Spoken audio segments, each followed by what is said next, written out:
l'avez vu dans le titre, aujourd'hui on va parler de sitcoms, d'abord des sitcoms en général et ensuite je vous parlerai des sitcoms que j'ai regardés et que j'ai aimés. J'ai envie de faire cette vidéo depuis 2 ans, depuis que j'ai vu WandaVision, qui est une série, si jamais vous la connaissez pas, qui reprend les différentes sitcoms au fil des années. Et le sujet des sitcoms, ça m'a tellement intéressée grâce à WandaVision que j'ai fait plein de recherches à ce sujet et dans cette vidéo je vais vous partager tout ce que j'ai trouvé. C'est pas vraiment tout ce que j'ai trouvé, mais c'est un condensé des informations que je trouve les plus intéressantes et les plus importantes au sujet des sitcoms. Je vais commencer tout de suite par vous répondre à la question: qu'est-ce qu'une sitcom? Une sitcom, c'est en anglais une situational comedy, donc une comédie de situation. Contrairement à ce qu'on peut penser, ça se définit pas par le fait qu'on entende ou non des rires enregistrés. Il y a plein de sitcoms dans lesquels on n'entend pas les rires. La plupart du temps, on retrouve un même groupe de personnages qui évoluent dans un même lieu et qui sont confrontés du coup à des situations comiques. Ça se passe souvent dans des lieux familiers comme une maison, un appartement, un café, un bureau, un lieu de travail. Et les intrigues vont tourner autour des relations entre les personnages. Les sitcoms peuvent être en prise de vue réelle ou en animation comme les Simpsons ou Désenchantés par exemple. Et évidemment, le but principal d'une sitcom, c'est d'amuser le spectateur et de le faire rire. Même si des fois il y a des situations un peu plus sombres, un peu plus tristes, un peu plus sensibles, c'est toujours désamorcé par une blague et on finit l'épisode sur une note positive. Pour amuser les spectateurs, comme au cinéma, comme au théâtre, comme dans les séries un peu classiques, la sitcom utilise les 7 différents types de comiques. Je les ai notés pour m'en rappeler, donc je vais vous les lire vite fait. Il y a le comique de situation, donc avec par exemple des gags visuels, des quiproquos. Il y a le comique de répétition, donc comme son nom l'indique, une répétition d'une même situation par exemple, ou la répétition d'un même comportement. Il y a des running gags, des blagues qui reviennent de temps en temps au fil des épisodes. Il y a aussi les catchphrases, donc c'est les répliques qui reviennent à chaque fois, qui sont propres à chaque personnage. Joey il a sa catchphrase, dans Full House aussi ils ont tous une catchphrase. Barney dans How I Met Your Mother il a aussi une catchphrase. How you doing? No way, Jose. Whoa, baby! My Lanta? Cut it out. Have mercy. How rude! It's gonna be legend. Wait 20 years for it.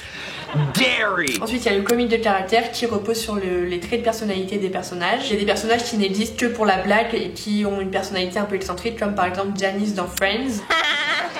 Il y a le comique de mots, donc les jeux de mots, les dialogues. Il y a les comiques de gestes qui reposent sur les mouvements du corps et les expressions faciales. Il y a le comique de situations absurdes, donc c'est des situations qui sont délibérément absurdes et illogiques comme son nom l'indique. Et le 7ème, c'est le comique de satire qui utilise l'humour pour critiquer des phénomènes de société. L'objectif d'une sitcom, vous l'aurez compris, j'avais pas besoin de vous le dire pour que vous le sachiez, mais c'est de divertir le public. For what it's worth, I'm having a great time. De créer une expérience positive pour le spectateur tout en véhiculant des messages et des valeurs. Ça nous permet en gros de vivre un moment déconnecté de notre vie quotidienne tout en regardant la vie quotidienne de personnages auxquels on peut s'identifier. Ça nous permet d'avoir une perspective humoristique sur notre vie quotidienne pour s'en détacher, pour dédramatiser un petit peu nos propres problèmes. En gros, on est censé se sentir mieux quand on regarde une sitcom, quoi, pour la faire courte. Ça, c'est une petite définition de ce que c'est une sitcom et maintenant je vais vous parler très brièvement de l'histoire des sitcoms. La sitcom à l'origine, ça vient de la radio, c'était dans les années 20-30. Les groupes de comédiens faisaient des petits shows audio en live dans lesquels ils se mettaient en scène et ils parlaient de la vie quotidienne et des problèmes un peu de tous les jours. Ça c'était pour les prémices un peu de la sitcom,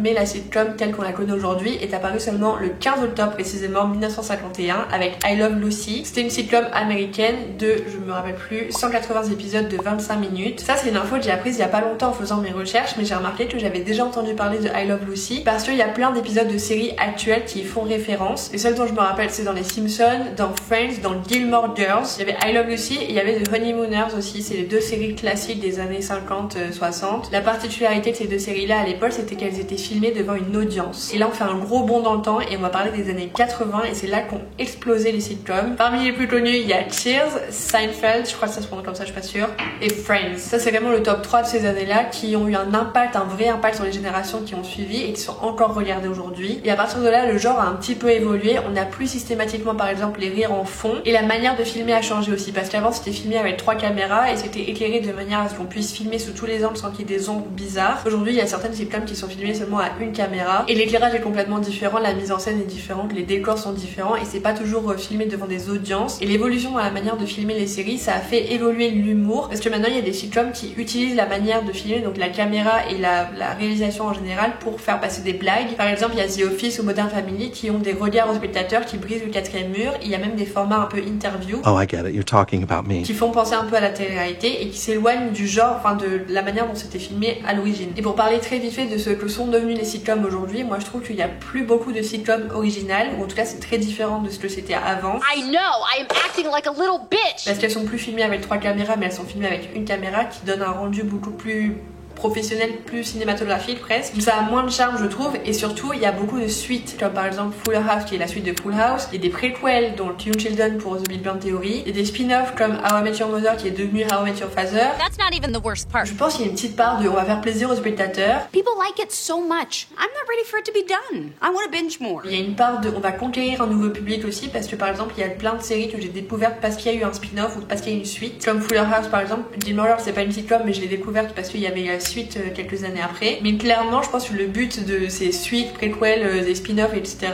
c'est pour capitaliser sur quelque chose qui a marché, et je trouve que c'est dommage et que ça marche même moins bien parce que la manière de filmer a évolué, les mises en scène ont changé, le matériel a changé aussi. Quand tu regardes les suites, les préquels etc, tu vois que la qualité d'image est différente, et moi je trouve que ça a plus du tout de charme, parce que j'aimais bien les caméras un peu statiques en studio où tu voyais clairement que c'était un studio mais c'était confortable à regarder je trouve. Je suis contente qu'il n'y ait pas eu de suite de Friends. Bon, il y a eu la série sur Joey, je l'ai pas regardé mais je crois que ça n'a pas non plus dénaturé ce que c'était Friends parce que c'est sorti pas longtemps après. Mais si aujourd'hui il venait à refaire une suite de Friends, je pense que ça me plairait pas, parce que ce que j'aime avec Friends c'est que c'est un peu moche, pas moche mais c'est comment dire, c'est simple, et ça m'amène à vous parler de la manière dont sont produites les sitcoms. Je vais vous lister les différentes étapes de production d'une sitcom en partant du principe que je vais pas parler du pilote par exemple, je vais pas parler du casting etc, de la création de l'équipe technique et tout, juste chaque semaine à quoi ça ressemble la création d'un nouvel épisode quoi en gros. Et à mon avis la grosse différence entre la production d'un épisode de sitcom et la production d'un épisode de série, c'est le tournage, et je vais en parler un peu plus tard. Là d'abord je voulais vous parler de l'écriture, c'est la première étape. Souvent c'est des groupes de scénaristes qui travaillent ensemble sur l'écriture du scénario. En très gros, pour synthétiser très vite fait, leur but c'est de créer des personnages intéressants qui se retrouvent dans des situations humoristiques avec des dialogues amusants. La plupart du temps s'il n'y a pas de rush, les épisodes sont écrits en avance pour qu'ils aient le temps d'être modifiés par les producteurs, par les réalisateurs, par les acteurs, et très souvent, je pense que vous l'avez déjà remarqué d'ailleurs, ça commence par une blague d'ouverture. Donc on a la première blague qui n'a souvent pas de rapport avec la suite de l'épisode, et ensuite bam le générique, et ensuite on commence l'épisode. Et d'ailleurs en parlant de générique, moi c'est un truc que j'adore voir dans les séries, les génériques je trouve que c'est trop passionnant comme élément audiovisuel à regarder. Je suis sûre qu'il y en a plein que vous reconnaissez dès les premières notes, et je trouve que c'est toute la puissance des génériques. J'ai même envie d'en faire une vidéo dédiée parce que je trouve que c'est trop passionnant comme sujet. Après l'écriture, il y a les répétitions, donc après là ça varie selon les sitcoms et selon l'époque à laquelle elles ont été réalisées aussi, parce que ça change au fil des années. En général ça commence par un reading, donc une première lecture de tout l'épisode avec les réalisateurs et les acteurs qui vont incarner les personnages et qui vont essayer de voir si les dialogues sonnent bien, si le rythme est bon. Après cette lecture ils font des corrections, et ensuite il y a une première répétition en plateau. Là du coup c'est des répétitions pour les acteurs mais c'est aussi des répétitions pour l'équipe technique qui va devoir les suivre sur le plateau. Comme c'est des épisodes qui généralement sortent de manière hebdomadaire, donc une fois par semaine, il y a certains jours qui sont attribués à chaque étape de production. Il y a un jour pour l'écriture, un jour pour la répétition, un jour pour le tournage. La plupart du temps, si c'est pas tout le temps, les sitcoms sont tournés en studio, donc parmi les plus connus je vais vous les citer, il y a Warner Bros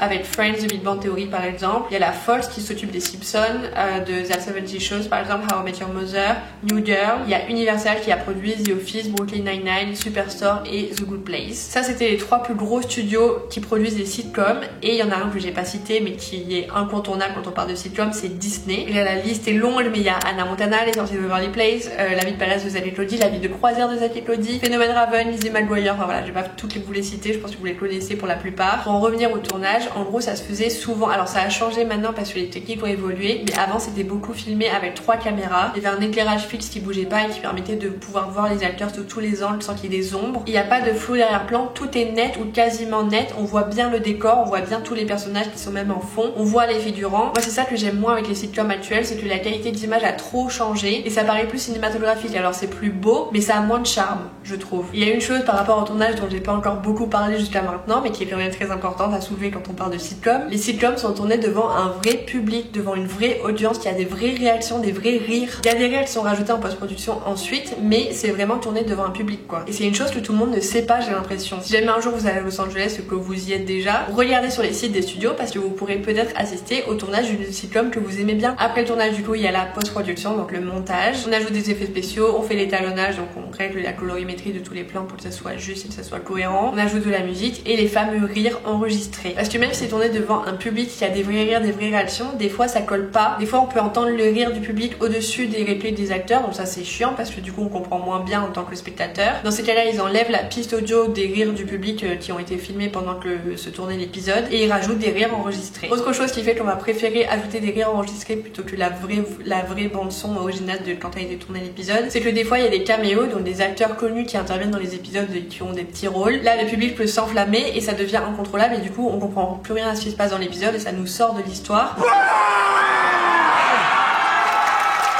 Dans ces cas-là, on coupe la piste audio originelle et on prend les rires enregistrés quoi. Quelque chose qui fait que souvent les Français n'aiment pas les sitcoms, c'est parce que dans les versions françaises, c'est des rires enregistrés automatiquement parce que selon la traduction des répliques, le rythme est différent. Toi, t'es bon. C'est pas leur cas. Bah, ça n'a rien de surprenant. You're good. These are not. So not impressed. Et de toute façon, pour ajouter le doublage par-dessus, ils sont obligés de couper la bande-son originale. Donc les rires qu'on entend dans les versions françaises sont des rires enregistrés. Et c'est pour ça que la plupart des gens n'aiment pas les sitcoms, parce que ça se fait très forcé et c'est tout le temps les mêmes qu'on entend tout le temps. Et comme je vous le disais tout à l'heure, les rires sont plus systématiques. Il y a des sitcoms dans lesquels on n'entend pas de rire. The Office, on n'entend pas les rires, Modern Family, New Girl. Il y a plein de sitcoms dans lesquels on n'a pas besoin des rires pour avoir la blague. Tell me, you're those... So... And... I don't even... Like, you're the... Okay. Oh, here we go. Mais par contre, du coup, si vous prenez par exemple Friends et que vous enlevez les rires, vous avez remarqué que les acteurs font des pauses à un moment donné pour laisser place au rire et pour que ça ajoute de l'humour, enfin, pour que ça ajoute quelque chose d'amusant pour les spectateurs. Pizza's on the way. I told you we wouldn't have to get up. What if we have to pee? I'll cancel the sodas. C'est deux façons de faire différentes, mais les deux existent et les deux sont considérés comme des sitcoms. Ça, c'était pour le montage et la post-production, etc. Et après ça, évidemment, la dernière étape de production d'une sitcom, c'est la diffusion. Ça, je vous l'apprends pas, c'est diffusé à la télé et sur les plateformes de streaming. Et voilà, c'est tout. C'était la dernière étape de production d'une sitcom. Je vous conseille d'ailleurs le documentaire Showrunners. Je crois que je l'avais regardé sur Prime Video. Il me semble qu'il est dispo en France. Si c'est pas le cas, il y a des VPN gratuits que vous pouvez télécharger. Je vous conseille de la regarder. Ça parle pas des sitcoms, mais ça parle des séries télévisées et de comment elles sont créées de manière hebdomadaire quoi. Le rush que c'est de créer un épisode par semaine et je trouve que c'est trop intéressant. Donc si jamais je vous mettrai ça en barre d'infos. Maintenant qu'on a parlé des sitcoms en général, je voudrais juste revenir sur mes préférées pour vous les partager si jamais vous les connaissez pas, même si celles dont je vais parler sont vraiment extrêmement connues. Ma préférée parmi toutes, vous le savez, je vous en ai déjà parlé dans une vidéo, c'est Friends. Je lis mes notes parce que je me rappelle pas tout. Ça a été créé par David Crane et Martha Kaufman. Ça a été diffusé entre 1994 et 2004. Il y a 10 saisons de 236 épisodes d'environ 22 minutes chacun. Et le résumé est très simple. On suit un groupe de 6 amis qui évoluent ensemble entre leur vingtaine et leur trentaine à New York. Et ça parle seulement des relations entre les personnages. Et pourquoi c'est ma préférée, je saurais pas vous dire. Je trouve que c'est la plus drôle parmi toutes les séries que j'ai vues. C'est celle à laquelle je rigole à chaque épisode, même des fois à chaque réplique. Je ris à voix haute même quand je la regarde seule et je suis tellement attachée au personnage et même le fait que ça se passe dans les années 80-90. J'aime parce que ça me transporte dans une époque qui n'est pas la mienne et que je découvre grâce à la série. C'est un cocon, quand je la regarde je me sens bien. Là ça fait longtemps que je l'ai pas revue, je l'ai vue seulement 2 fois de A à Z. Là j'ai un peu envie de la reprendre mais je sais que si je m'y remets je vais plonger dedans et je vais pas pouvoir faire autre chose à part regarder cette série que j'adore. C'est ma sitcom préférée, c'est même ma série préférée. Ensuite là c'est plus par ordre hiérarchique, je vais vous les énumérer comme ça vite fait. Il y a How I Met Your Mother qui est une sitcom créée par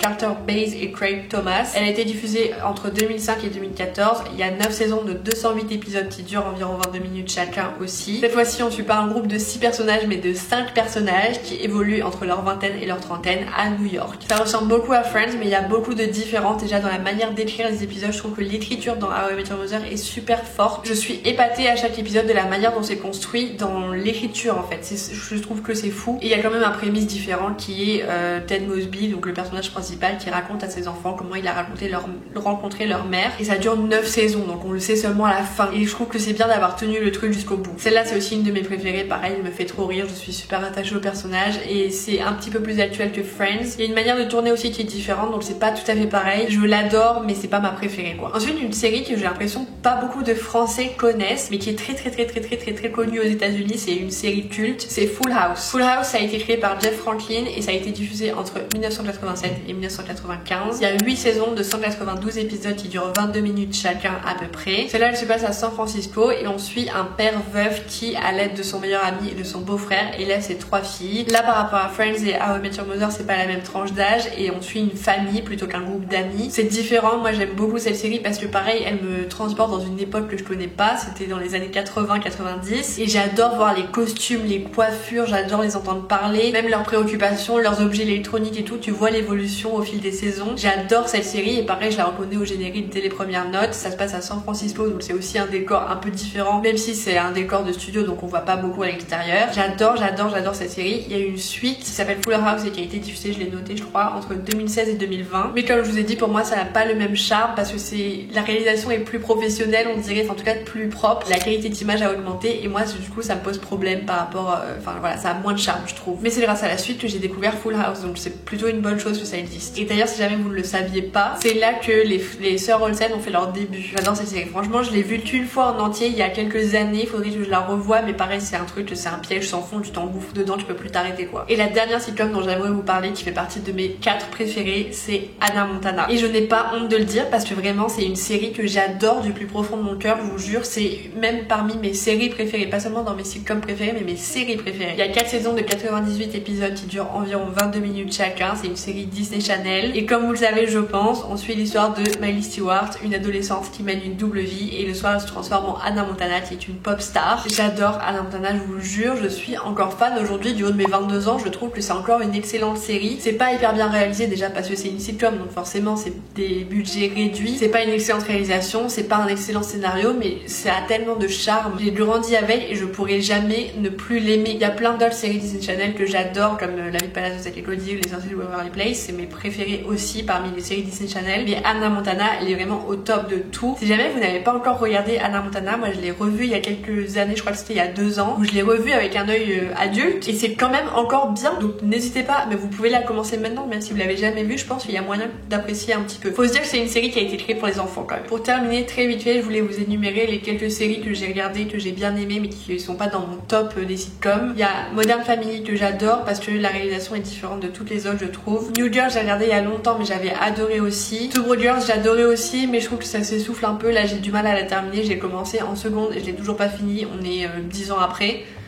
10 ans après, c'est beaucoup. The Office, j'ai commencé à la regarder, j'aime bien le concept, ça me fait rire et tout, mais je trouve que c'est un peu poussiéreux. Je sais pas comment vous dire, la série est moche, genre j'ai pas envie de la regarder, je me sens pas bien devant. Il y a The Good Place que j'avais beaucoup aimé, en tout cas j'avais adoré la première saison, la deuxième un peu moins, et après le reste j'ai pas trop aimé, mais la première saison elle est super je trouve. Chick Street que j'ai commencé il y a pas longtemps, donc j'ai pas encore un avis arrêté sur le sujet, mais j'aime bien. Désenchanté c'est une série animée que j'avais bien aimé aussi, il me manque la dernière saison je crois, je l'ai pas encore vue, et Les Simpsons. Et je crois que cette vidéo sur les sitcoms est terminée, je vous ai parlé de tout ce dont j'avais envie de vous parler et j'ai adoré le faire. Vos devoirs, vous vous en doutez, c'est de me dire quelles sont vos sitcoms préférés, celles que vous avez commencé, que vous avez peut-être moins aimé et qui sont pourtant très populaires, moi par exemple The Office. Quelle est la sitcom à laquelle vous aimeriez trop assister ou à laquelle vous auriez aimé assister si elle se jouait encore, et quel est votre générique préféré? Moi je suis trop curieuse de savoir. Je pense vraiment, et je vais vous l'avouer, je pense que mon générique préféré parmi toutes les sitcoms que j'ai vues dans ma vie, c'est le générique de Hannah Montana. Je sais pas comment vous expliquer, mais la musique d'Hannah Montana ça me transporte. Quand elle crie là,